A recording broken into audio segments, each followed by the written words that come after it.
1971 मसीहा नीतिकांति भली आगामी 7 तारिख में अनुष्ठित हो चलित वर्षर विश्व प्रसिद्ध रथयात्रा नीतिकांति श्रीमंदिर प्रशासन पक्षर होता निर्घंट अनुसार से दिन मध्याह 1:10 आरंभ हो पहंडी 2:30 पहंडी सरिबा एवं 5टारे रथ टणा हो सेपरि अपराह 4टारे गजपति महाराज संपन्न करेंगे छेरा पहरा नीति। आज श्रीमंदिर छत्तीसा नियोग बैठक में श्रीगुंडीचा यात्रा नीति निर्घंट होती अपराह 4:30 रथरू 4 माल फिटा होगा घोड़ा जचा हो अपराह 5टारे रथ टणा आरंभ हो। पूर्व वर्ष मानक भली एथर महाप्रभुंक ठारू नुहे बरं पट्टीदियों पाखु रथखला को आज्ञामाल विजय हो। जुलाई 7 रे राति 2टारे मंगल आलती पर विभिन्न नीतिकांति दिन 11टारे रथ प्रतिष्ठा पर दिन 1:10 आरंभ हो श्रीजीव पहंडी। आज रथयात्रा नीति निर्घंट नहीं श्रीमंदिर छत्तीसा नियोग गुरुत्वपूर्ण बैठक बसला। ए वर्ष गोटे दिन में नवयौवन दर्शन नेत्रोत्सव आउ रथयात्रा पड़ुछि।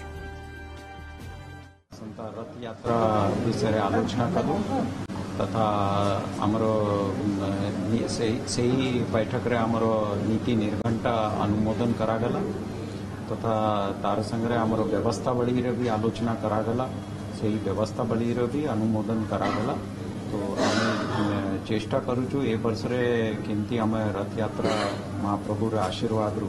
भली प्रकार करि पारिबु भक्त माने केमती आनंद नहीं पारिबे महाप्रभुर यात्रा यही आमर चेष्टा रहिबो। गोटे बेले पहंडी आरंभ 1:10 एवं रथ टणा आरंभ डिसीजन होती समय जमती 71 मसीहा जहाँ होता से अनुसार नीति खंड ठीक कराई जेहेतु गुंचा दिन नवयौवन दर्शन एवं रथ टणा पड़ुची सब नीति ठीक भाव में 5टा बेले रथ टणा व्यवस्था कराई। पूर्व से पट्टी ब्रह्म आस बोली आज्ञामाल डिसाइड कर 1971 मसीह जो जगार आज्ञामाल जाता चलित वर्ष से जगह पट्टी पाखु से पट्टी जहाँ हम जगन्नाथ इच्छा आम चेष्टा करुचु महाप्रभुर रथयात्रा भल भाव कर आम चिंता भावना कर। अधिक सूचना आम सहित जोड़ी होती आम सीनियर रिपोर्टर मसूदन मिश्र सीधासल पुरी को। मसूदन जाना चाहिए 1971 जो भाव रथयात्रा होता 2024 ठीक एका शैली रे रथयात्रा हो समय निर्घंट हो या प्रथम केमती देखुं आगे कहतु मसूदन। देखु 1909 मसीह भाव गोटे दिन में नवयौवन दर्शन नेत्रोत्सव एवं रथयात्रा होता से समय जदि रेकर्ड श्रीमंदिर प्रशासन निकट रे नाई से रेकर्ड रही गजपति महाराज के निकट रे कारण से समय गजपति महाराज के निकट रे समस्त प्रकार रेकर्ड रहूला एवं 1971 मसीह जो रेकर्ड बाहरिला से रेकर्ड रु जना पड़ा जे पट्टी दियो जेहेतु से समय नवयौवन दर्शन हो नथिला तेणु पट्टी दियो ही पूजा पाउथिले अनंत नारायण अनंत वासुदेव एवं भुवनेश्वरी एवं सात मूर्ति दशावतार ठाकुर से जगार ही पूजा पंडा सामंत माने प्रदान करथिले आज्ञामाल एवं रथ खलारू सिंहद्वार सम्मुख को 3 रथ आसीथिला एवं एई भली भाबे 6 तारिख माने 7 तारिख जेहेतु रथयात्रा रही 6 तारिख निर्धार्य करागला जे सकाळ धूप परवर्ती समय अर्थ 8:45 समय आज्ञामाल पूजा पंडा सामंत माने नेइकिरी जिबे रथ खला को एवं ता परवर्ती समय रथ टणा जीव सिंहद्वार सम्मुख को एवं ध्वजा आज्ञामाल मध्य संध्या धूप परे ध्वजा आज्ञामाल मध्य दिया जीव एवं तापरे रथयात्रा प्रस्तुति आरंभ हो एवं से भली भाबे रथयात्रा जो दिन 7 तारिख प्राय राति 2टारू पूर्व ही द्वारफिटा नीति करा जीव द्वारफिटा मंगल आलती मैलम तड़प लगे अवकाश ए समस्त नीतिकांति संपन्न करा जीवो एवं परवर्ती समय रे सकाळ धूप मध्य संपन्न करा जीवो भोर समय रु एवं कारण सेनापटा लगी रही अनेक समय धरी लागिबो सेनापटा नीति लागिबो एवं परवर्ती समय रे जहाँ नीति निर्धार्य करा जायछि जे 1:10 रे महाप्रभुंकर पहंडी आरंभ हो। 1971 मसीहा कथा जदि आलोचना करिबा प्राय 2:30 समय रे पहंडी होता एवं विलंबित पहंडी होता एवं 7:30 समय रे ही रथ टणा जाइथिला एवं रथ बलभद्र महाप्रभुंकर रथ तालध्वज रथ अल्प किछि बाट ଯିବା ପରେ ରଥ ଟଣାକୁ ବନ୍ଦ କରିଦିଆ ଯାଇଥିଲା ଏବଂ ତା ପରଦିନ ରଥ ଟଣା ଯାଇଥିଲା। କିନ୍ତୁ ଚଳିତ ବର୍ଷ ଯୋଉ 36 ନିଯୋଗରେ ଯୋଉ ନୀତି ନିର୍ଘଣ୍ଟ କରାଯାଇଛି ସେ ନୀତି ନିର୍ଘଣ୍ଟକୁ ତ୍ୱରାନ୍ୱିତ କରାଯିବା ପାଇଁ ଚେଷ୍ଟା କରାଯାଇଛି ଏବଂ 1:10 ଯଦି ପହଣ୍ଡି ଆରମ୍ଭ ହବ ପ୍ରାୟ ଭାବି ନିଅନ୍ତୁ 1.5 ଘଣ୍ଟା ଭିତରେ ଯଦି ପହଣ୍ଡି ଶେଷ ହେଇଯିବ ତା ପରବର୍ତ୍ତୀ ସମୟରେ ଗଜପତି ମହାରାଜଙ୍କ ଦ୍ୱାରା ଛେରା ପହଁରା ନୀତି ସମ୍ପନ୍ନ କରାଯିବ ଏବଂ ଘୋଡ଼ା ଯୋଖାଯିବ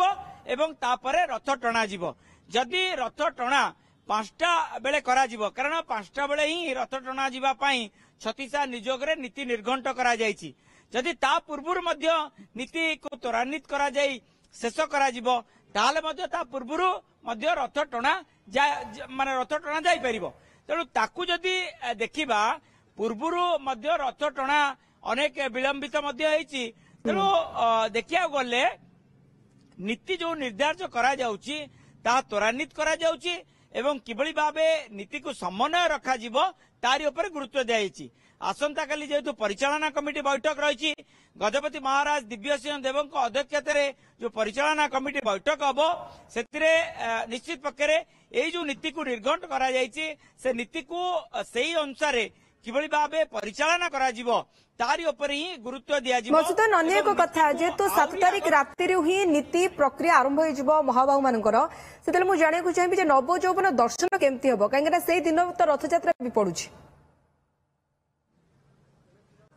देखंतु एथर भक्त मानक पई नव यौवन दर्शन नाही या अर्थ भक्त माने नव यौवन दर्शन रु वंचित हेबे कारण नेत्रोत्सव नीतिकांति से दिन रहिछि तेणु नव यौवन दर्शन एथर करि परिबे नाही एवं भक्त माने सीधा सड़क जेतेबेले महाप्रभु नवदिन यात्रा पई बड़दांड को ओल्लाई आसीबे पहंडी होई एवं रथ उपरे ही देखिबार सुजोग पाइबे एवं ताही आमे कहि परिबा नव यौवन दर्शन जेहेतु महाप्रभु एते दिन धरी दर्शन देई नाहांती कौनसी भक्त को दर्शन देई नाहांती एवं अनवसर परे सीधा सड़क आमे आनंद बजार पाखुरु ही आमे दर्शन पाइबा समस्ते एवं टीवी माध्यम रे पाई परिबा चर्म चक्षु माध्यम रे मध्य पाई परिबा एवं पहंडी जो टिकेट हेतिबो पहंडी टिकेट जदी हेतिबो ताले सेही अनुसार भितरे जो भक्त माने रहिथिबे सेही माने दर्शन करि परिबे एवं आमे निश्चित आशा करिबा जदि नीति को समन्वय रखा जीवो मंदिर प्रशासन एवं सेवायत पालिया सेवक माने जो माने रहिबे एवं अधिकारी माने समस्तक भितर गोटे जदि समन्वय रहिबो ताहले नीतिकांति त्वरान्वित हबो एवं जो नीति निर्घंट करा जायछि जे प्राय अपराह्न 5टा समय रे रथ टणा जीवो तार यथेष्ट पूर्व मध्य टणा जाई पारिबो तेणु सबकिछि निर्भर करुछि महाप्रभु आशीर्वाद उपरे एवं ता सहित आमे केते सेवानिष्ठ होई कार्य करिबा कारण माने विलंबित माने पूर्व दिन एवं जे आपण कहउथिले जे 1909 परे एभली एक दिन आछि जे दिन गोटिए दिन रे नवयौवन दर्शन नेत्रोत्सव और रथ यात्रा पडुछि देखा जाऊ याकू श्रीमंदिर प्रशासन केते सुरुखुरे आगु को बाहि नेउछु। बहुत धन्यवाद मसुदन आपण सूचना पाए।